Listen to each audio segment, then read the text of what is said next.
पर कहा साहब के बिना पिता के माँ का अस्तित्व नहीं होता। किसी ने शेर कहा कि पक्के फल पेड़ों से रिश्ता तोड़ जाते हैं और अपाहिज बाप हो जाए तो बेटे छोड़ जाते हैं। पिता जब पुत्र को बाजार में ले जाता है और जेब में 50 रुपए होते हैं और बच्चा 200 रुपए के सामान को खरीदने की जिद करता है, उस वक्त एक पिता की विवशता और बच्चे की जिद, इसके बीच के एहसास में खड़े होकर पंक्तियां सुनिएगा। पिता क्या होता है। अमिताभ जी आपको समर्पित करता हूं। अमर सिंह जी बैठे हैं।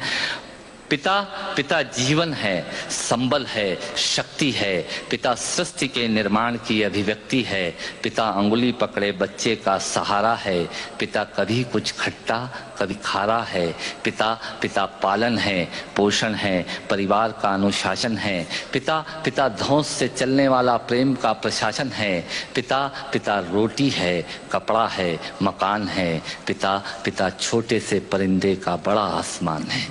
पिता छोटे से परिंदे का बड़ा आसमान है। पिता अप्रदर्शित अनंत प्यार है।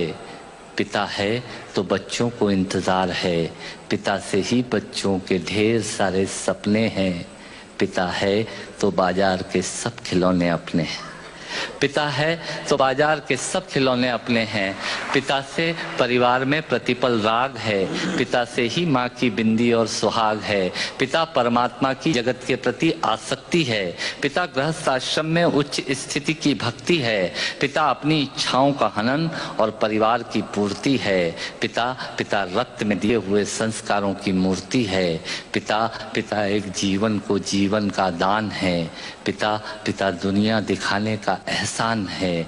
पिता सुरक्षा है अगर सिर पर हाथ है। पिता नहीं तो बचपन अनाथ है। पिता नहीं तो बचपन अनाथ है। पिता नहीं तो बचपन अनाथ है। तो पिता से बड़ा तुम अपना नाम करो। पिता का अपमान नहीं, उन पर अभिमान करो, क्योंकि माँ बाप की कमी को कोई पाट नहीं सकता और ईश्वर भी इनके आशीषों को काट नहीं सकता। विश्व में किसी भी देवता का स्थान दूजा है। माँ बाप की सेवा ही सबसे बड़ी पूजा है।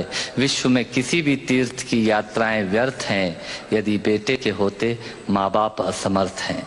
यदि बेटे के होते माँ बाप असमर्थ हैं, वो खुश नसीब हैं माँ बाप जिनके साथ होते हैं, क्योंकि माँ बाप के आशीषों के हाथ हजारों हाथ होते हैं।